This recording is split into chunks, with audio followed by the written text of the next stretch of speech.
میرا اللہ کیا کہتا ہے؟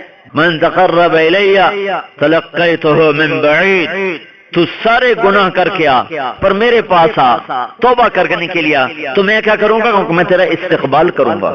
ومن اعرض عنی نادیتہ عن قریب، اور جو میرے پاس نہیں آتا نا تو اللہ کہتا میں خود اس کے پاس چلا جاتا ہوں۔ میں کہتا ہوں اولک رب غیری، میرے علاوہ کوئی اور خدا ہے؟ میرے علاوہ کوئی اور رب ہے؟ میرے علاوہ کوئی اور مالک ہے؟ میرے علاوہ کوئی اور معبود ہے؟ میرے علاوہ کوئی اور ہے جس کی طرف جا رہا ہے؟ پہلے کوئی میرے جیسا دیکھ پھر مجھے چھوڑ۔ اپنی حلال کمائی کرو، کہ میرے نبی کا فرمان ہے جو صبح سے شام تک حلال کمانے میں تھکتا ہے اس کے اس دن کے سارے گناہ معاف ہو جاتے ہیں۔ سعد بن معاذ بیٹھے تھے، ان کے ہاتھوں پر اللہ کے نبی کی نظر پڑی تو ہاتھ بڑے سخت تھے، تو ہم نے کہا سعد تیرے ہاتھ اتنے سخت کیوں ہیں؟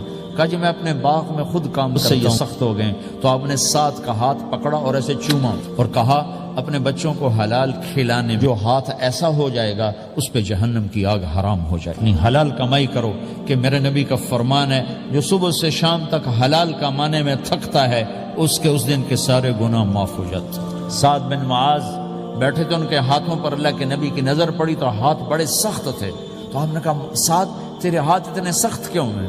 کہا جی میں اپنے باغ میں خود کام کرتا ہوں، یہ سخت ہو گئے۔ تو آپ نے سعد کا ہاتھ پکڑا اور ایسے چوما اور کہا اپنے بچوں کو حلال کھلانے، جو ہاتھ ایسا ہو جائے گا اس پہ جہنم کی آگ حرام ہو جائے گی۔ صاف نہیں کریں گے تو کتنا گندا ہو جائے گا، اور صاف کریں گے تو چمکدار ہو جائے گا۔ دل تمہارا گھر ہے، اس کو اللہ نے اپنے لیے پسند کیا ہے، اس کو صاف کرو صبح بھی شام بھی۔ یا اللہ میں کسی سے ناراض نہیں۔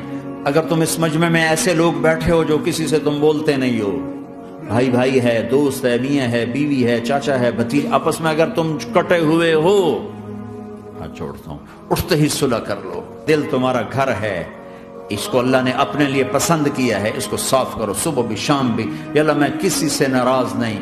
اگر تم اس مجمع میں ایسے لوگ بیٹھے ہو جو کسی سے تم بولتے نہیں ہو، بھائی بھائی ہے، دوست ہے، میاں ہے، بیوی ہے، چاچا ہے، بھتیجا، آپس میں اگر تم کٹے ہوئے ہو، ہاتھ چھوڑتا ہوں، اٹھتے ہی صلح کر لو۔ چونکہ میرے نبی کا فرمان ہے جب دو مسلمان آپس میں لڑ پڑیں اور بات نہ، آپ نے فرمایا میں بتاؤں سچی محبت کسے کہتے ہیں؟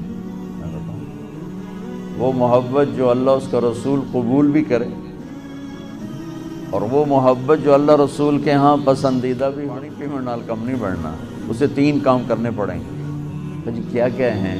کہ فَلْيَصْدِقِ الْحَدِيثَ إِذَا حَدَّثَ، اسے زندگی بھر سچ بولنا ہوگا، جھوٹ نہیں بولے گا۔ اللہ اس کے رسول کی بارگاہ میں محبت کو حاصل کرنے کی پہلی